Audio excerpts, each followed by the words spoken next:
Hello everyone, जय हिंद। सभी प्यारे बच्चों को कैसे हैं आप सभी बच्चे। तो आज की इस वीडियो में हमारा जो टॉपिक है वो ये है कि क्यों एनडीए की जो तैयारी कर रहे हैं बच्चे, 90% बच्चे लगभग एनडीए के एग्जाम में फेल हो जाते हैं।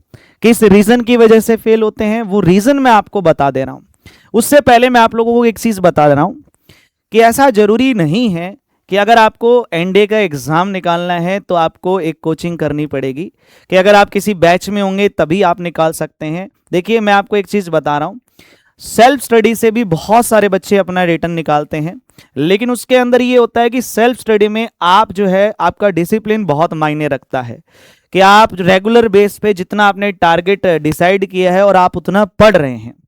दूसरा, बैच का थोड़ा सा ये बेनिफिट होता है कि बैच के अंदर आपको सारी चीज़ें वेल मैनेज्ड मिल जाती हैं, क्या पढ़ना है क्या नहीं पढ़ना, आपको डीपीपीज मिल जाती है। जैसे हम हमारे बैच के अंदर हर एक चैप्टर की डीपीपीज प्रोवाइड करते हैं। क्वेश्चंस प्रैक्टिस आपको एक साथ मिल जाती है और डाउट जो भी होता है वो वहाँ से क्लियर हो जाता है। तो ये फ़ायदा होता है कोचिंग लेने का, उससे आपको सारी चीज़ें एक वेल मैनेज्ड वे में मिल जाती हैं। बाकी थोड़ा सा ऐसा नहीं है कि भाई सेल्फ स्टडी से नहीं निकाल सकते, बहुत सारे बच्चे निकालते भी हैं, ठीक है। उसके अलावा मैं आपको बता रहा हूं कि कुछ मिस्टेक बच्चा करता है जिसकी वजह से वो फेल हो जाता है। कहीं आप तो वो मिस्टेक नहीं कर रहे हैं, तो अगर आप कर रहे हैं तो आप उन गलतियों को सुधार लीजिएगा।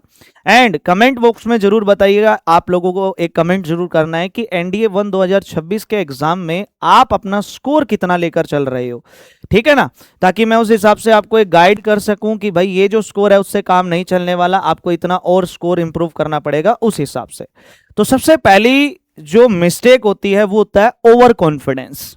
जब कोई बच्चा 12th या 12th पास आउट करके आता है तो वो थोड़ा सा ओवर कॉन्फिडेंस उसको होता है कि भाई अभी अभी 12th करके आया हूं, तो जैसे बोर्ड का एग्जाम था, जैसे बोर्ड में वही तो सिलेबस है, 12th वाला तो आएगा, 11th वाला तो आएगा, वो तो पढ़ के बैठा हूं और रिटर्न निकाल लूंगा आराम से।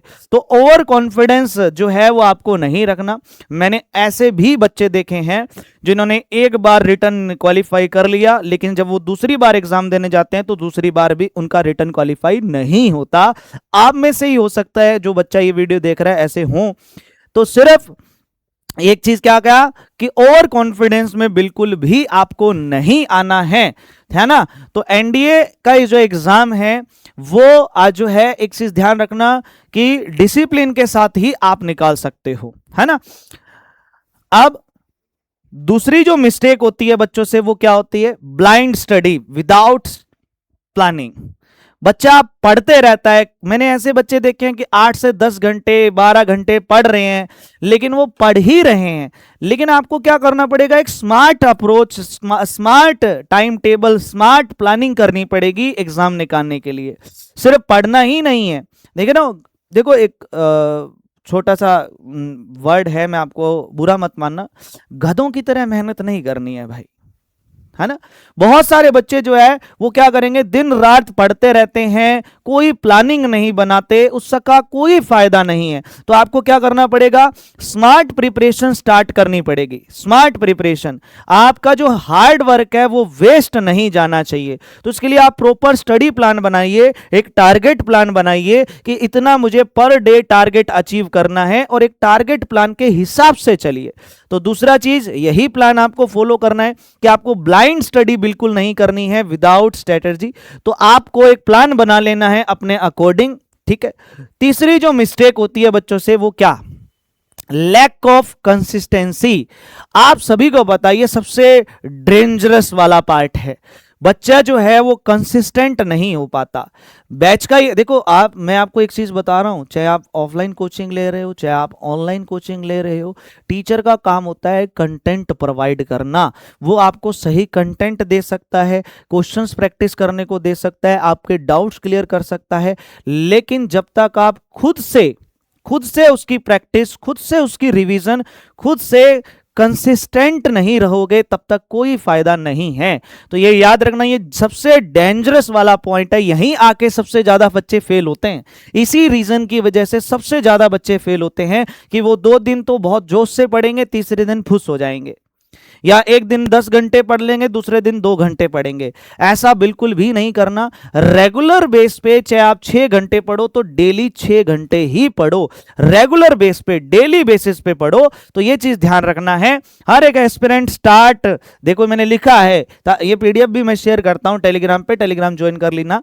हर एस्पिरेंट स्टार्ट तो करता है एकदम पूरा मोटिवेशन, पूरा जोश होता है, लेकिन धीरे धीरे धीरे धीरे हर एक महीने जो है उसकी एनर्जी जो है वो डाउन होती जाती है। वो भूल जाता है क्या कि एनडीए जो है वो एक मैराथन है मेरे भाई, एक मैराथन है। आपको जो है एनडीए के अंदर, अगर एनडीए में जीत हासिल करनी है, नेशनल डिफेंस एकेडमी को अगर आपको ज्वाइन करना है, तो हर रोज आपको दौड़ना होगा, हर रोज आपको दौड़ना होगा, हर रोज आपको जो है मेहनत करनी पड़ेगी। तो थर्ड मिस्टेक ये होती है। फोर्थ मिस्टेक, जीएटी को इग्नोर कर देते हैं। बहुत सारे को बच्चों को ये लगता है कि मैथ ही सब कुछ है। मैं आपको एक चीज बता रहा हूं, मैथ सब कुछ नहीं है। आप कितना मर्जी जोर लगा लो, कितना मर्जी जोर लगा लो, मैथ से ज्यादा स्कोर नहीं अचीव कर सकते। जीएटी को इग्नोर करना नहीं है, जीएटी पे उतना ही आपको अपना टाइम देना है। जीएटी अगर आपका देखो, जीएटी आपका स्कोर बढ़ाता है ना। मैथ, मैं मानता हूं कि मैथ्स को आपको क्वालिफाई करना ही करना पड़ेगा। मैथ्स आपका थोड़ा वीक होता है बहुत सारे बच्चों का, तो इसलिए वो ज्यादा टाइम मैथ्स को देते हैं, वो मानता हूं मैं।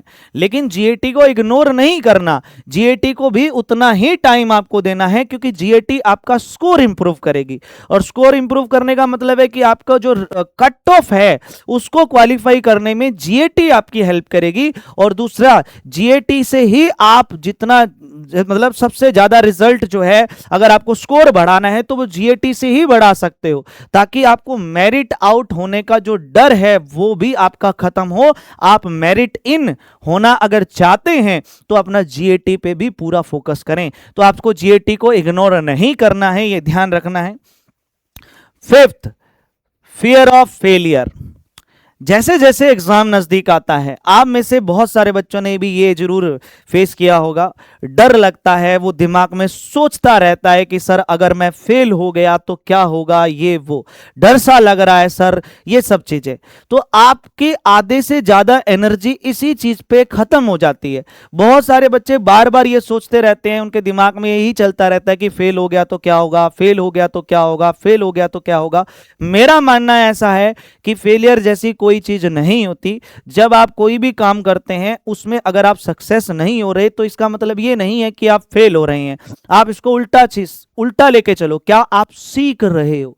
आपको एक आइडिया होगा ना कि पिछली बार जब मैंने ये वाली प्लानिंग, ये वाला तरीका फॉलो किया था तो इस वजह से मेरा रिजल्ट नहीं आया, तो इस बार कुछ और इंप्रूव करने की जरूरत है।